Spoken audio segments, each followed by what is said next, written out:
Otvorím si výkres od zákazníka, následne si otvorím 3D model v programe Autopol, kde si zvolím stroj Safan Darley, ohraňovací list s laserovým meraním uhlov. Spustím automatický proces, ktorý mi vlastne sám navrhne voľbu nástrojov podľa hrúbky plechu.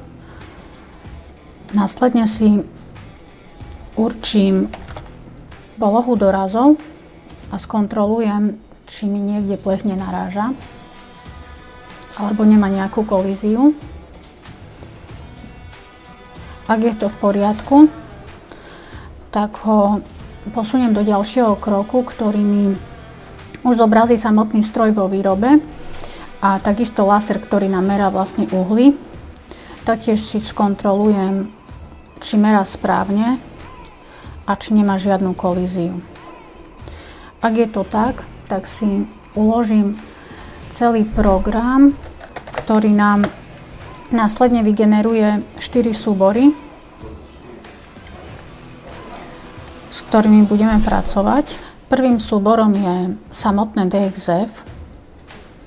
Je to súbor, ktorý posielame priamo na pálenie. Obsahuje čiary ohybu a samotné stupne ohýbania.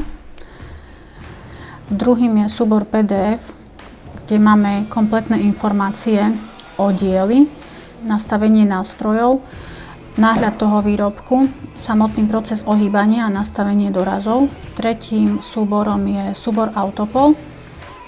Je to vlastne celý program, ktorý sme nasimulovali. A štvrtým súborom je súbor, ktorý posielame cez sieť priamo do stroja a následne spúšťame proces ohýbania priamo vo výrobe. Čiže od Autopolu prejdeme k samotnému procesu ohýbania vo výrobe, kde si následne obsluha stroja nájde dané číslo výkresu, podľa ktorého budeme následne ohýbať daný diel. A následne sa nám zobrazia dokumenty k danému dielu. Ako môžeme vidieť na obrazovke, ide o výpalok, čiže DXF, ktoré sme dali na pálenie, a samotné PDF, kde vidíme vlastne samotný postup ohýbania a informácie o dieli. Následne si obsluha spustí samotný proces ohýbania, kde si nastaví a skontroluje jednotlivé kroky. A ak je všetko v poriadku, prejdeme priamo k ohýbaniu.